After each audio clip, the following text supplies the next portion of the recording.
오늘은 금방 읽었던 야고보서 3장 2절의 말씀을 가지고 말에 실수가 없어야 합니다라는 제목으로 말씀을 상고하고자 합니다.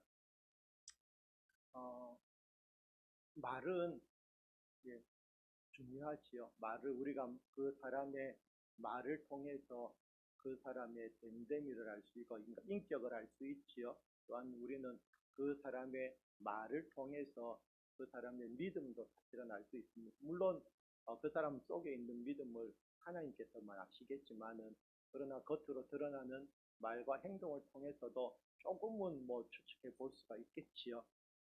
그런데 중요한 것은 우리는 이 말하기를 매우 주의해야 된다는 것입니다. 왜냐하면요, 하나님께서는 우리가 말하는 것을 다 또 듣고 계시기 때문이죠. 이스라엘 백성들이 하나님 앞에서 감사 찬양만 했더라면 더 좋았을 것인데, 불평하고 원망할 때에도 그 말까지도 하나님께서는 듣고 계셨다는 것이죠. 그래서 민수기에 보시면은 그들에게 이르기를 여호와의 말씀에 내 삶을 두고 맹세하노라. 너희 말이 내 귀에 들린 대로 내가 너희에게 행하리니 라는 말씀이 나옵니다. 우리가 이런 말씀을 보면은 정말 우리가 하나님 앞에서 말하기를 주의해야 된다는 것이죠. 그래서 우리 믿는 사람들은 세상 사람들이야 그냥 자기가 원하는 대로 살아가지요. 자기의 뜻대로 살아가는데, 특별히 하나님의 사람들은 우리의 삶이 하나님 앞에 있던, 하나님과 함께하는 삶이고 하나님 앞에서 우리가 살아간다는 것을 기억하면은 우리가 더 우리의 삶을 조심해서 살아야 되겠지.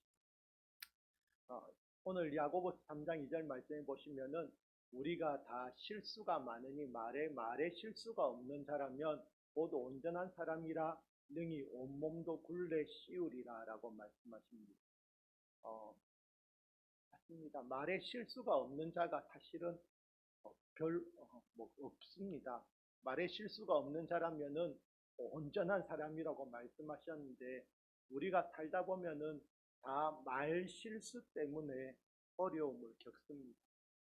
그래서 이 말 실수 안 하는 사람이 된다면은 온전한 사람인데, 그러면 어떤 사람이 온전한 사람이 될 수 있는가, 우리 오늘 좀 생각해 보길 원하고, 그래서 이 온전한 사람은 능히 온몸도 굴레 씌우리라. 굴레 하면은 혹시 굴레 뭔지 아십니까? 우리가 성경 말씀을 읽는데 사실은 굴레 잘 많이 들어는 봤는데 잘 못. 굴레 딴 게 아니고 말이지요. 그 소나 말 머리에 씌우는 끈이 굴레입니다. 그러니까 소의 어깨에 올리는 거 뭡니까? 멍에지요. 그래서 멍에를 올리면은 소가 이제 쟁기를 끌거나 수레를 끌 때 그 멍에를 올리고요. 이 굴레는 소 머리에 씌우는 겁니다. 물론 큰 소를 우리가 제어하기 위해서는 코에다가 구멍을 뚫지요. 그걸 뚫에지요. 그 뚫에를 고삐에 메어서 굴레 안으로 넣어서 이제 소를 제어하게 됩니다. 그러니까 말은 제어하기 위해서 입에다가 뭘 넣지요? 재갈을 물립니다. 그래서 결국 큰 소나 말 같은 큰 동물도 사실은 제어하기 위해서 그렇게 이제 콧뚜레를 쓰고 재갈을 씌우는데, 그래서 온전한 사람이라면은 자기 온몸도 굴레 씌운다는 말은 자기의 그 온몸을 제어할 수 있는 사람입니다. 자기의 말만 온전하게 하고 실수가 없는 사람이랍니다. 그만큼 우리가 말이 중요하고 힘들단 말인데, 그래서 말에 실수 안 하려면요, 제일 좋은 방법이 있습니다. 뭐가 있지요? 맞습니다. 말 안 하면 됩니다. 그것이 말 안 하면 늘 인정받습니다. 남자들 말 안 하고 있습니다. 아시잖아요. 말 안 앉아있으면 과묵해, 역시 무게가 있어. 성경에서도 그렇게 이야기합니다. 미련한 자라도 잠잠하면 지혜로운 자로 여겨지고 그의 입술을 닫으면 슬기로운 자로 여겨지느니라. 그래서 이 말 안 하면 말이죠, 2등 가는데 옛날에는 이런 말도 있지 않습니까? 웅변과 침묵을 비교해가지고 웅변은 은이고 침묵은 금이다. 그래서 말하지 마라. 그런데 우리가 말 안 하고 살 수 없어요. 중요한 것은. 그래서 이 입을 닫고 살면은 입을 닫고 사는 사람과 사는 사람은 어떻게 씁니까? 답답하지요. 자기 편하자고 다른 사람을 답답하게 하면 안 되고, 사람이 지혜로운 사람은 할 말은 하는 사람이 지혜로운 사람이지요. 그냥 말해야 되는 입장에서 입만 닫고 있으면 안 되고, 말할 때와 말 안 할 때를 구분 지을 수 있는 사람. 그래서 성경에서는 그래서 예수님의 제자들은 성령의 충만함을 받고 성령이 말하게 하심을 따라 말하면은 성공적인 말하기를 할 수 있습니다. 내가 원하는 말하기가 아니고요. 성령께서 이 말 해라 라고, 이 말 간증해라 라고 하시면 되지요. 그것이 아주 성공적인 말하기입니다. 또 다른 말하기는 뭐가 있습니까? 우리가 복음을 전할 때 뭐로 전해야 됩니까? 입으로 전해야 되지요. 그래서 우리가 입을 열지 않으면은 하나님의 복음을 전할 수 없습니다. 그래서 성령이 말하게 하심을 따라서 복음을 전하면은 우리 참 말 잘하는, 그것이 그 사람이 말 잘하는 사람이 되는 것이지요. 그런데 또 한 가지 방법이 있습니다. 무엇입니까? 잘 아는 말씀인데 같이 한번 읽어보시지요. 시작. 복 있는 사람은 악인들의 꾀를 따르지 아니하며 죄인들의 길에 서지 아니하며 오만한 자들의 자리에 앉지 아니하고 오직 여호와의 율법을 즐거워하여 그의 율법을 주야로 묵상하는도다. 우리가 묵상이 뭔 줄 알고 있습니다. 하나님의 말씀을 작은 소리로 읊조리는 것을 묵상이라고 하는데, 그래서 내 입에서 늘 하나님의 말씀을 묵상하고 있으면은 또 허튼 소리가 나가지 않습니다. 그래서 우리가 하나님의 말씀을 주야로 묵상하는 사람, 그 사람은 말 잘하는 사람이 될 수 있습니다. 또 한 가지는요, 하나님의 말씀입니다. 모든 성경은 하나님의 감동으로 된 것으로 교훈과 책망과 바르게 함과 의로 교육하기에 유익하니 이는 하나님의 사람으로 온전하게 하며 모든 선한 일을 행할 능력을 갖추게 합니다. 그래서 하나님의 말씀으로 우리 자신을 채우고요, 하나님의 말씀을 늘 묵상하고요, 그렇게 함으로써 우리는 말의 실수가 없는 사람, 이제 점점 더 그런 말의 실수가 줄어들어야겠지요. 그래서 온전한 믿음의 사람으로 세워져 갈 수 있는 것입니다. 자기가 열심히 마음속에 뜨거운 열정도 있고 봉사도 많이 하고 하지만 자기가 잘못 내뱉는 말 한마디가 그 모든 것을 무너뜨립니다. 그래서 그 사람의 인생을 말이죠, 그 사람의 삶을 좌지우지할 수 있는 것이 혀지요, 말 한마디. 그래서 우리가 말에 실수가 없도록 하기 위해서는, 오늘 성경 말씀에도 말에 실수가 없는 자가 되기 위해서 우리가 정말 기도하면서 하나님의 말씀으로 나를 채우는, 그래서 정말 주님이 주시는 말만 하겠다, 항상 감사함으로 항상 찬양함으로 살겠다, 그러면은 우리가 말 잘하는 사람이 될 수 있습니다.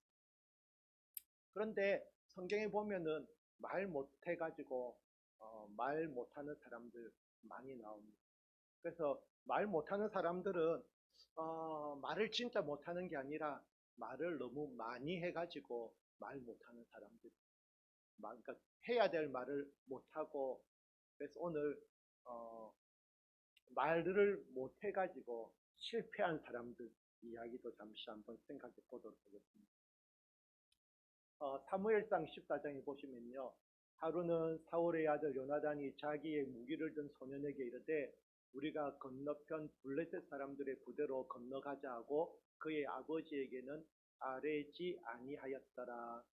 여기 보면 이제 이스라엘 사람들하고 블레셋하고 싸우는 이야기입니다. 그러니까 사울왕 때 이야기지요, 당연히. 그래서 이 당시에는 어땠습니까? 이스라엘은 사실은 블레셋 사람들에게 상대가 되지 못했습니다. 왜냐하면 이스라엘 그 성경에 보면 말이죠. 이스라엘 군대에서 칼을 가지고 있는 사람은 사울 왕하고 요나단 둘밖에 없었어요.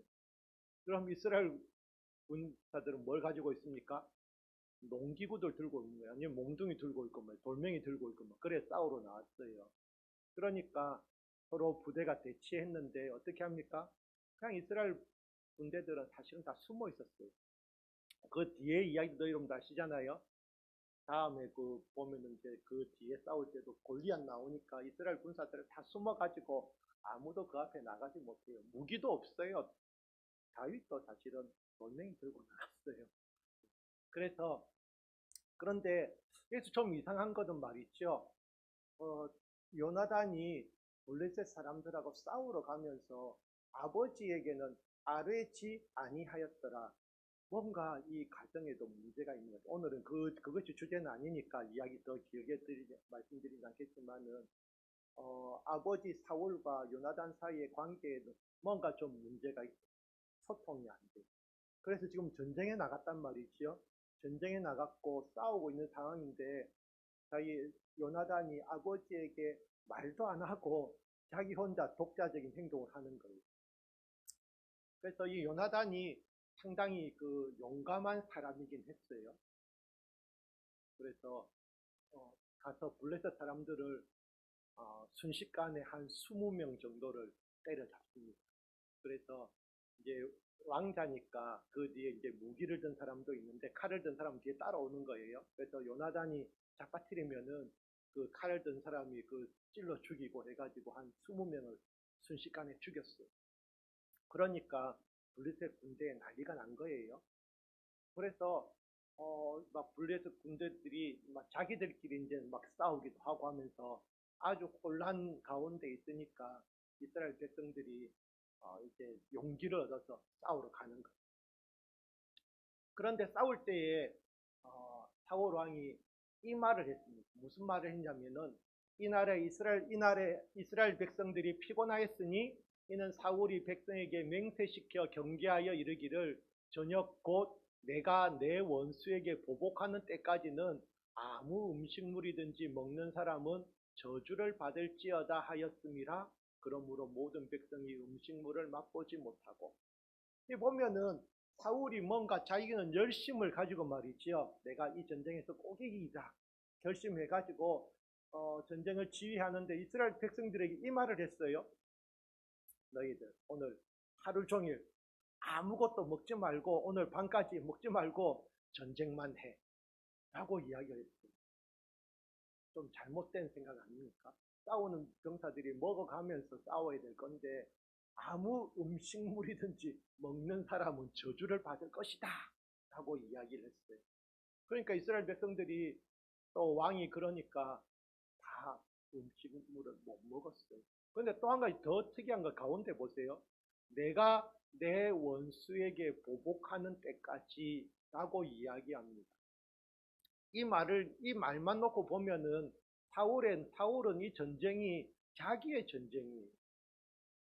내가 뭐 하나님의 원수들을 때려잡겠다라고 이야기하는 것이 아니고 내가 내 원수에게 보복하는 일에 너희는 이제 그래서 뭔가 지금 사울이 왕이 되니까 말을 이상하게 하고 있는 거예요. 그 높은 사람들은 말이죠. 너무 긴장들 하지 마세요. 제 목소리가 좀 탁하니까 여러분들까지 같이 좀 긴장이 되시는 모양인데 높은 사람들이 한마디 하면은 어떻게 됩니까? 아랫 사람들은 그 일 때문에 폭풍이 일어나요. 우리가 그래서 만약에 대통령이 저 문제 시정하시오. 딱 한마디 하면 어떻게 됩니까? 그 관계 부처 뭐 장관부터 해가지고 말단 공무 내리기까지 그 문제 때문에 해결하기 위해서 막 해가지고 말이죠. 이렇게 대책을 세워서 이렇게 했습니다라고 보고까지 해야 돼요. 그래서 왕이 한마디 하는 거 엄청 중요하지요. 그래서 높은 사람들은 그냥 때로는 별 생각 없이 한마디 할 수도 있어요. 그런데 자기는 별 생각 없이 했지만은 그것을 받아들이는 사람들의 입장은 전혀 그렇지 않아요. 그래서 이런 높은 사람일수록 지혜로운 사람이 되어야 되고 그래서 말을 정말 지혜롭게 해야 돼야지 이 백성들이 덜 피곤한 거예요. 근데 이 사울 왕이 야 오늘 저녁까지 음식물은 입에도 대지 마라라고 이야기하니까 백성들이 다 그렇게. 그래서 음식물을 맛보지 못하니까 어떻게 됐겠습니까? 당연히 막 피로하지요. 열심히 이제 그래도 이제 이 싸움의 전세가 이스라엘 쪽으로 넘어왔기 때문에 막 이제 돌멩이 들고 몽둥이 들고 쫓아가서 블레셋 군사들을 부수긴 하는데 피곤하긴 마찬가지였어요. 그런데 문제는 사울 왕이 이 말을 할 때에 요나단이 못 들었어요. 왜냐하면 요나단은 밖에 나가 있었잖아요. 그래서 요나단이 열심히 싸우다가 숲풀에 들어보니까 숲풀에 뭐가 있었습니까? 뿔이 있었다 그랬죠. 그래서 뿔을 딱 지팡이 끝으로 찍어서 입에 댔어요. 그러니까 요나단이 어떻게 됐죠? 눈이 밝아졌어요. 여러분 그런 거 경험해 보셨죠? 저녁 때 막 피곤해가지고 눈이 침침하고 안 보이는데 집에 와서 딱 밥 한 숟갈 딱 먹으면 말이죠. 눈이 밝아집니다. 그렇죠. 네, 거의 사람의 몸이라는 것이 그런데 열심히 수고했으면 또 먹어줘야 되는데 그래서 요나단은 딱 그 꿀 하나 찍어 먹으니까 말이죠. 눈이 밝아질 정도로. 근데 이스라엘 백성들은 꿀을 보고도 손대지 못했어요. 그거 먹으면 왕이 저주받는다 했더랬는데요. 그래서 요나단이 이야기하잖아요. 내 아버지께서 이 땅을 곤란하게 하셨도다. 보라 내가 이 꿀 조금을 맛보고도 내 눈이 이렇게 밝아졌거든. 하물며 백성이 오늘 그 대적에게서 탈취하여 얻은 것을 임의로 먹었더라면 블레셋 사람을 살육함이 더욱 많지 아니하였겠느냐? 요나단의 말이 훨씬 더 맞지요.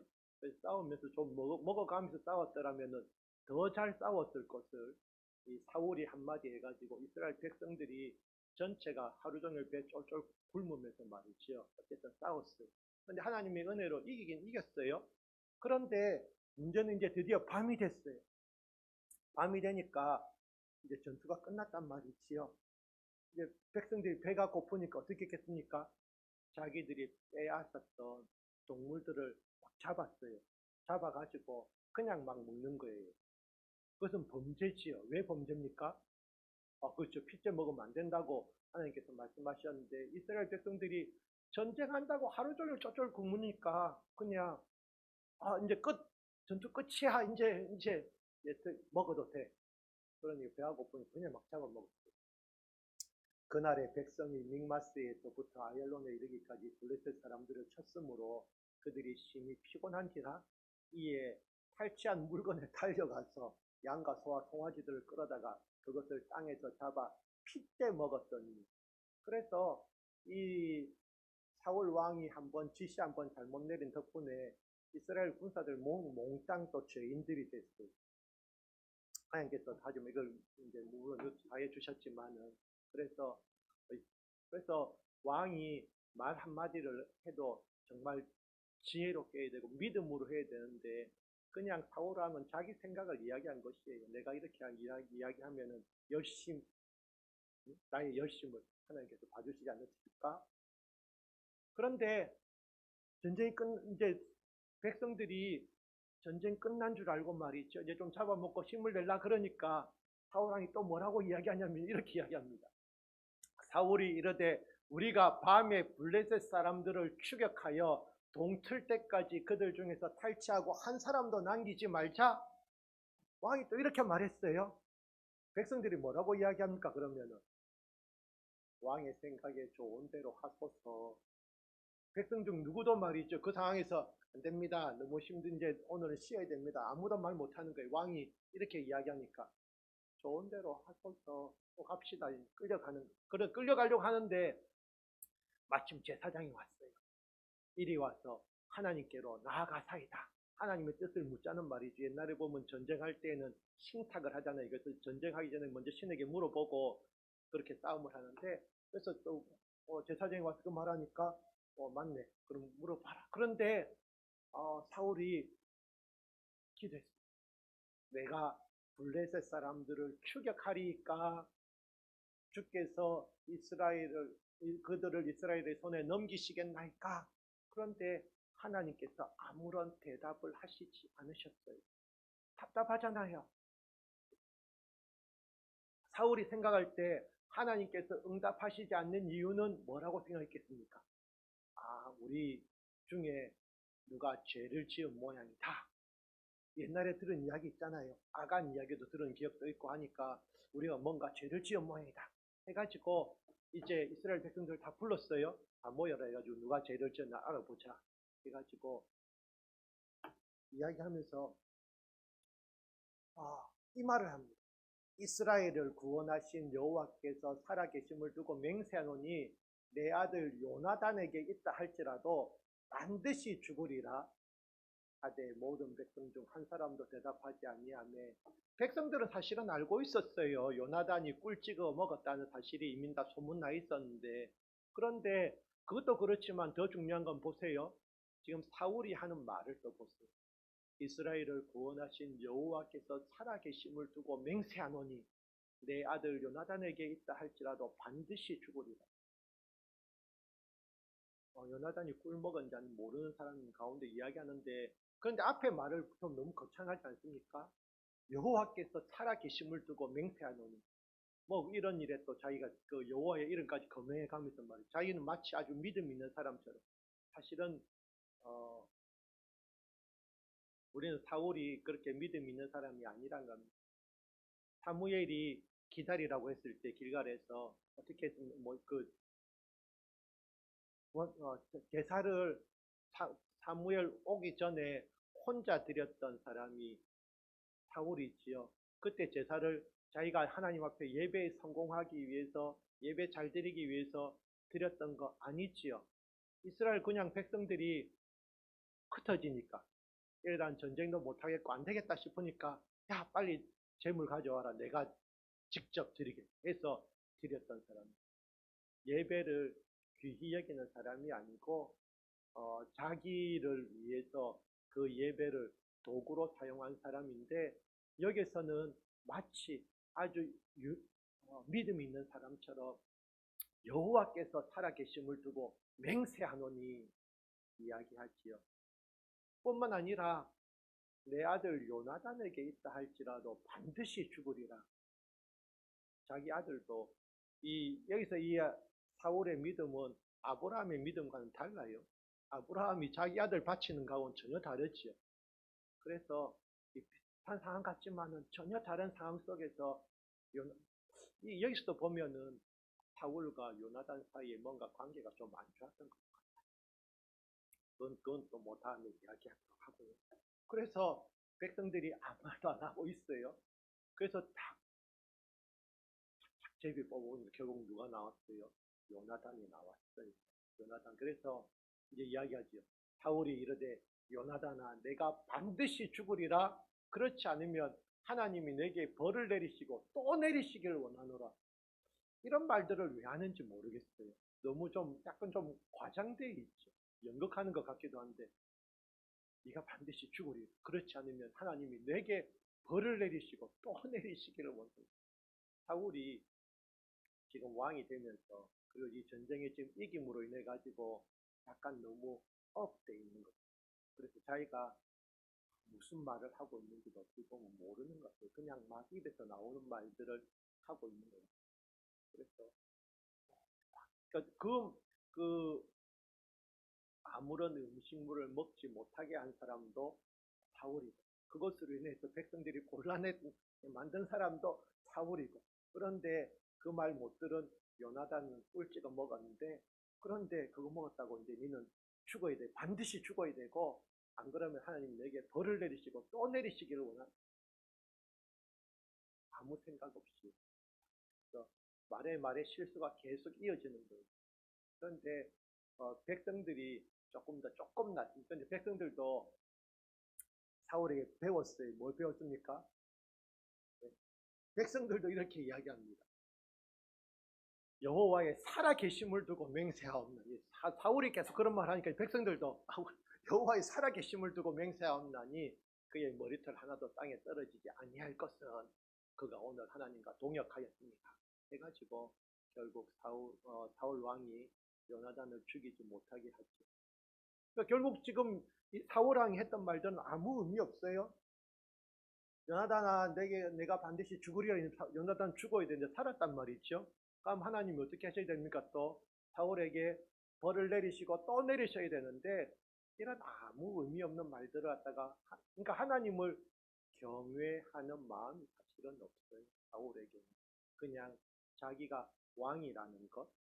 그래서 말하는데 아무런 생각 없이 자기 생각으로만 이야기니까 사울이 차라리 정말 왕이 되지 않았더라면 이 사울이 권력을 가지지 않았더라면 그냥 겸손한 착한 사람으로 쭉 그 삶이 이어졌을 수도 있는데 이 왕이 되다 보니까 높은 지위에 오르다 보니까 그럴수록 자기를 왕으로 세우신 하나님을 더 의지하고 하나님의 말씀을 찾아야 되는데 사울이 이제 어떻게 됩니까? 점점 더 백성들 눈치 보잖아요. 백성들 눈치 보면서 백성들에게 그리고 이제 백성들을 그 다스리는 자로 서기 위해서 괜한 권위를 내세우느라고 이런 이야기를 하고 있는 것이죠. 그래서 이런 맹세를 우리는 헛된 맹세라고도 이야기할 수 있습니다.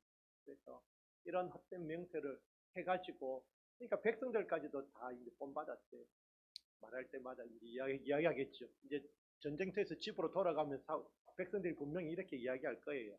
우리가 말이야 전쟁터에 나가는데 사울왕이 요나단 죽이려고 해가지고 우리가 이렇게 말했지. 뭐라고요? 여호와의 살아계심을 두고 맹세하옵나니 한때 아마 이 말이 이스라엘에게 유행어가 됐을 수도 있습니다.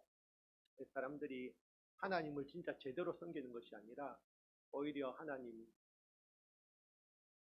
경외함을 떨어지게 만드는 그런 사건이 벌어지게 되는데 그래서 사울 왕이 정말 말 잘못한 사람, 말 잘못한 그런 사람 중에 한 사람이지요. 그래서 이런 헛된 맹세도 경계해야 되는데 사실은 더 중요한 것이 있습니다. 두 번째 이야기는 뭐냐면요. 불신이 있죠. 믿지 않고 이야기. 이스라엘이 이 이야기는 엘리사 선지자 때 이야기입니다. 아람 군대가 쳐들어와가지고 말이죠. 사마리아를 에워쌌어요. 그냥 사마리아 성이 상당히 튼튼했기 때문에 쉽게 공격을 못했어요.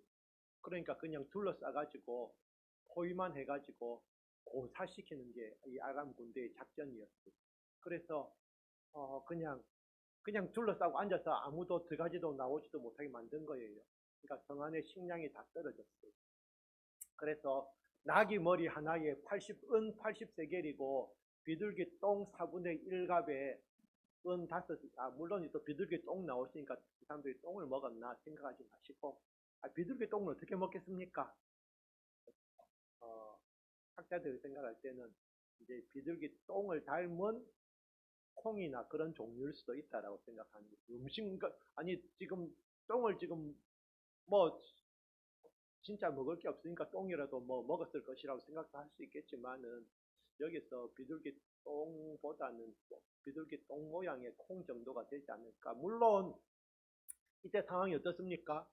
너무 배가 고파가지고 자기 아기까지 잡아먹은 시도 지금 상황이 그렇죠.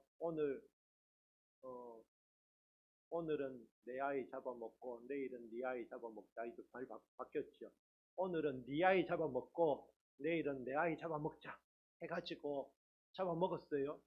그 다음날 돼가지고 네 아이 내놔라 그러니까 숨겨버렸어요. 그러니까 그 사람을 끌고 누구한테로 왔냐면 왕에게로 왔어요. 그런 상황이 됐어요. 왕에게 말이죠. 왕 앞에서 백성들이 서로 아기를 잡아먹었고 그 아기 못 잡아먹어서 지금 막 그런 이야기한 상황까지 됐어요. 얼마나 지금 뭐 끝까지 간 것이 있죠. 그래서 나귀 머리 하나에 80세겔이라 그러는데 이스라엘 백성들이 원래 나귀 머리 먹습니까? 먹습니까? 나귀를. 그렇지 못 먹는 겁니다. 못 먹는 고기인데 그것도 80세겔이 된 것이지요. 그러니까 지금 진짜 성 안에 먹을 것이 아무것도 없고 말이죠. 다 이제 굶어 죽기 직전이 된 것이지요. 그때 하나님의 선지자 엘리사가 나타나서 이야기합니다. 여호와의 말씀을 들을지어다 여호와께서 이르시되 내일 이맘때에 사마리아 성문에서 고운 밀가루 한 스아를 한 세겔로 매매하고 보리 2스아를 한 세겔로 매매하리라 하셨습니다. 지금 보면은 막 못 먹는 나귀 머리도 80태겔이나 하고 말이지요. 비둘기 똥같이 생긴 것도 먹겠다 그러는데 지금 갑자기 뭔가 세상이 달라진다는 말이잖아요. 이 말이 어떻습니까? 이 말을 들으니까 사람들이 이해가 됩니까? 안 됩니까? 이성적으로는 전혀 불가능하잖아요. 이럴 때 여러분들은 뭐라고 말씀하십니까? 아멘 하십니까? 에이, 말도 안 된다라고 하실 겁니까? 우리는 이거 보면은 당연히 말도 안 돼라고 생각은 하지요. 하지만 그것을 입으로 내진 않습니다. 그게 지혜로운 것이지. 내가 때로는 살다 보면은 그런 불신의 마음이 생길 수도 있어요. 살다 보면은 내 믿음이 떨어졌을 때에는. 그럴 때 그것을 굳이 내 입으로 이야기할 필요는 그것도 하나의 믿음을 지키는 방법. 그럴 때 정말 침묵할 수 있어야 되는데, 그래서 이 말을 하니까 그때 왕이 그의 손에 의지하는 곧 한 장관이 하나님의 사람에게 대답하여 이르되 여호와께서 하늘에 창을 내신들 어찌 이런 일이 있으리요 하더라. 그래서 왕이 그의 손에 의지하는 한 장관이니까 꽤 잘 나가는 장관이었어요. 어쨌든 왕의 측근이라고 볼 수 있는데, 왕의 측근이 자기가 또 한마디 해야 되잖아요. 이 사람이 말 안 하면 자기가 입이 근질근질하니까 이야기합니다. 여호와께서 하늘에 창을 내신들 어찌 그런 일이 있으리요? 말도 안 되는 소리 하지 마라 하고 이야기하지만, 이 장관은 얼마나 또 어리석은 사람입니다. 그 엘리사가 어떤 사람인 줄 자기들도 아는데, 그 왕도 사실은 그 왕이 조금 전에는 말이죠. 어떤 일을 했냐면요. 그 아람 군대가 쳐들어왔을 때에 엘리사가 어떻게 했습니까? 아람 군대의 눈을 멀게 했어요. 그래서 줄 세워가지고 따라오세요 해가지고 데리고 어디로 들어갔어요? 사마리아 성으로 들어갔어요. 가가지고 성 한가운데 딱 가가지고 기도하니까 사마리아 군대, 그 아람 군대의 눈이 떠졌어요. 자기들을 딱 눈을 떠보니까 어디 들어와 있어요? 사마리아 성 한가운데 들어와 있고 이스라엘 군대가 자기들을 포위하고 있는 거예요. 다 죽었다 싶은 거지요. 그런데 그때 어떻게 합니까? 그때 왕이 신이 나가지고 그때 뭐라고 한지 아십니까? 엘리사 보고 아버지여 아버지여 내가 이들을 다 때려 죽일까요 말까요? 막 그랬던 왕입니다. 그랬던 왕인데 이제 그 일이 그래서 이제 그때 그 아람 군대를 다 풀어줬어요. 또 돌려보냈어요. 한동안 쳐들어오지 않았는데 또 이 사람들이 또 이제 생각이 바뀌어서 쳐들어왔어요. 그래서 잘 될 때에는 엘리사 보고 막 아버지여 아버지여 했던 그런 왕인데, 이 엘리사 이거 안 죽이면 내가 사람이 아니다 막 하면서, 그러니까 그 말을 듣고 있는 왕도 엘리사를 존경함이 전혀 없지요. 그래서 이 엘리사가 얼마나 많은 일들을 했습니까? 아람 군대 나아만 장군의 문둥병까지 고쳤던 사람이 엘리사입니다. 그리고 수많은 그 이적들이 이루었는데 역시나 이 사람들도 잊어버리는 것이요. 그 많은 수많은 이적들을 통해서 이스라엘을 지키고 보호할 수 있도록 하나님께서 끌어주셨거든요. 그런데 이제 또 한 몇 년 굶었어요. 이제 굶다 보니까 옛날에 받았던 은혜는 다 잊어버리고 지금 당장 힘드니까 원망 불평하면서 이제 엘리사에게 대들고 있는 그런 모습을 보여줍니다. 그래서 이야기하잖아요. 여호와께서 하늘에 창을 내신들 어찌 이런 일이 있으리요. 예전 같으면 그 사마리아의 그 아람 군대 포위했을 그런 시대 같으면 이런 말조차 꺼낼 생각 못 하잖아요. 그런데 지금 장관이 엘리사에게 이런 말을 할 정도로 상황이 나쁘졌습니다. 그러니까 엘리사가 딱 한마디 하지요. 네가 네 눈으로 보리라. 그러나 그것을 먹지는 못하리라. 그래서 그 이후에 어떤 일이 납니까? 그 4명의 문둥병자가 아람 군대에 갔다가 아람 군대가 다 도망가고 비어있는 것을 보고 재물을 탈취해서 돌아오지요. 그리고 그 소식을 이스라엘 사람들에게 알리니까 온 성의 사람들이 나가서 이제 그 재물들을 가져오게 되는데, 그 와중에 어떤 일이 벌어지지요?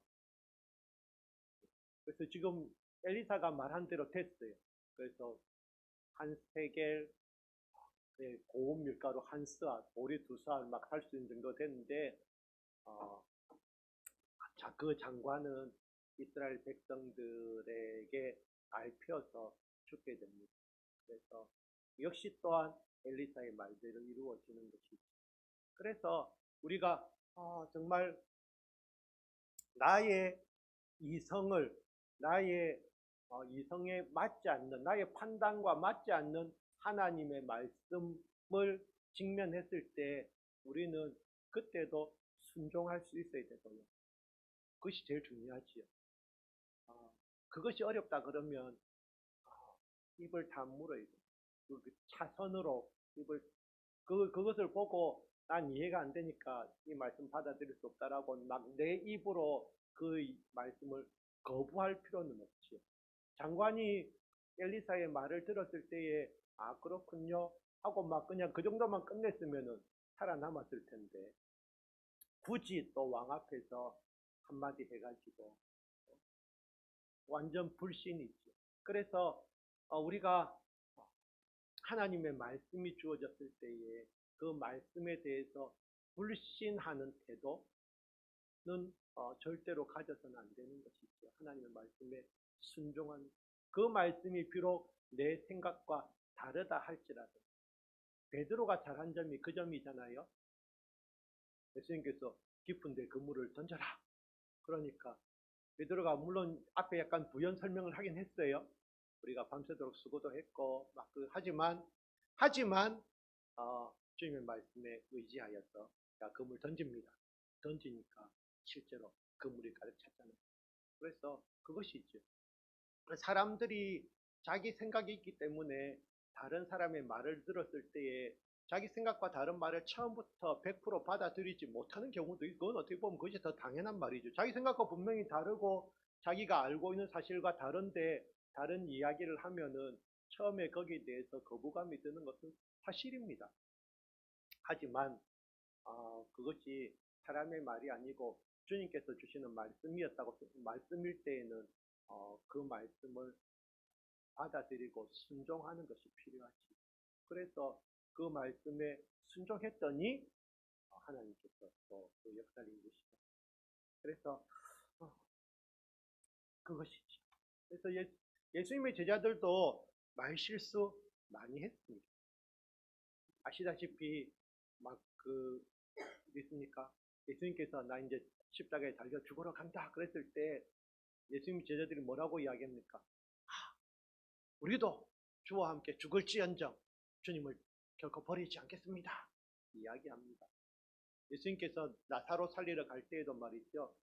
제자들이 말립니다. 예수님, 유대인들이 막 예수님 죽이려고 하는데 거기 왜 갑니까? 근데 나사로 살리러 간다. 그러니까 그때 또 도마가 이딱 한마디 하지요. 뭐라고 합니까? 우리도 죽으러 가자. 우리도 죽으러 가자. 이제 그냥 죽자. 이제 우리가 그 도마의 말을 해석하기에 따라 다른데 말이죠. 어떻게 보면 진짜 믿음의 말로 정말 죽음을 불사하는 그런 결의에 찬 말로도 볼 수 있지만은 또 다르게 생각해 보면은 약간 반대되는 의미를 갖고 있어요. 그래서 그냥 우리도 죽으러 가자. 예수님도 죽으러 가고 우리도 죽으러 가자. 그랬던 도마입니다. 그래서 그렇지만 다 어떻게 됩니까? 나중에 변화되니까 예수님을 위해서 죽을 수 있는 사람이 되잖아요. 그래서 우리가 정말 변화되기 전에는 우리의 인간의 본성을 가지고 우리의 이성을 사용하는 그런 삶 가운데에서는 당연히 나에게 이해가 안 되고 그런 말들 듣고 하면은 거부감 느끼지요. 하지만 그럴 때에도 정말 주님의 뜻이라면 순종하겠습니다라는 그런 의지가 필요한 것입니다. 예수님께서 제자들과 그 변화산에 올라가셨다가 내려오셨을 때에 한 아버지가 귀신 들린 자기 아들 데리고 왔어요. 이야기하지요. 뭐라고 이야기합니까? 자기 아들 귀신 들렸으니까 이 말합니다. 귀신이 그를 죽이려고 불과 물에 자주 던졌나이다. 그러나 무엇을 하실 수 있거든 우리를 불쌍히 여기사 도와주옵소서. 이 아버지의 마음속에는 잘 안 될 것이라는 생각을 갖고 있습니다. 왜냐하면 예수님 오시기 전에 제자들에게 이야기했는데 제자들이 귀신을 쫓아내지 못했거든요. 그래서 예수님의 제자들이 막 용을 쓰고 했지만은 귀신 못 쫓아냈어요. 그러니까 이 아버지가 조금 마음속에 이제 불신이 든 거죠. 그래도 혹시나 해가지고 이왕 왔으니까 예수님을 만나니까 그래서 이 말에도 보면은 참 무엇을 하실 수 있거든. 참 이거 어떻게 이 말 들으면 좀 예수님께서는 화가 나실 수도 있을 것 같은데. 근데 예수님께서는 이 말도 그 어리석은 아버지의 말을 용납해 주시면서 고쳐주시지. 그런데 이제 이야기하셔서 예수님이 불쌍히 여기시면서 무슨 말이냐? 믿는 자에게는 능히 하지 못할 일이 없느니라. 이 말씀 듣는 순간에 그 아버지가 순간적으로 깨달았어요. 아, 내가 말 잘못했구나. 내가 불신의 말 했구나. 그래서 바로 소리 지르 이제 태도를 바꿨습니다. 그 아이의 아버지가 소리를 질러 이르되 내가 믿나이다. 믿음 없는 것을 도와주소. 그러니까 예수님께서 고쳐주시잖아요. 그래서 우리의 태도가 중요하지요. 그리고 분명한 사실은 예수님 앞에서 우리의 태도가 뻣뻣해가지고 좋을 일은 하나도 없다는 것이죠. 고집이 그것이 바로 아직 내가 살아있다는 것이고요. 내 생각이 살아있다는 것은 아직 내 자아가 살아있다는 것이고요. 그래서 아직 내 힘을 의지한다는 것이지. 이제 말씀을 마무리 지을 때가 됐는데요. 그래서 마태복음 5장 33절에 이런 말씀이 나옵니다. 또 옛사람에게 말한 바 헛맹세를 하지 말고 내 맹세한 것을 주께 지키라 하였다는 것을 너희가 들었으나 나는 너희에게 이르노니 도무지 맹세하지 말지니. 바울처럼 말이지요. 내가 하나님의 살아계심을 두고 맹세하는 그런 말 하지 말란 말이지요. 그 말 안 해도 믿을 수 있는 사람이 되어야 된다는 말입니다. 오직 너희 말은 옳다 옳다 아니라 아니라 하라 이에서 지나는 것은 악으로부터. 그래서 우리 그리스도인들의 말은 간결하면서도 분명해야 되지요.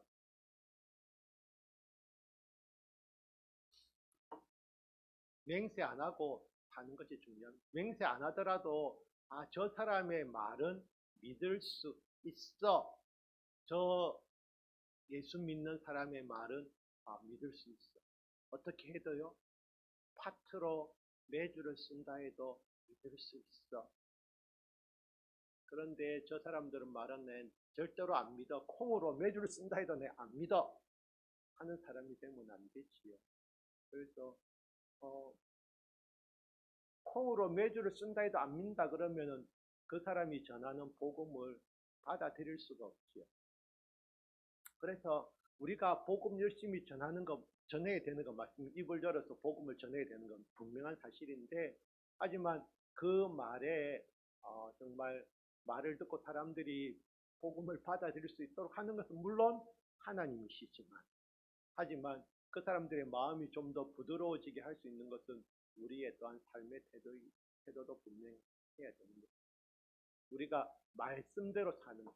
그래서 말씀대로 살고 자기가 한 말에 대해서는 책임을 지고, 그래서 왜냐하면 그것이 우리가 하나님 앞에서 살아가는 방식이기 때문입니다.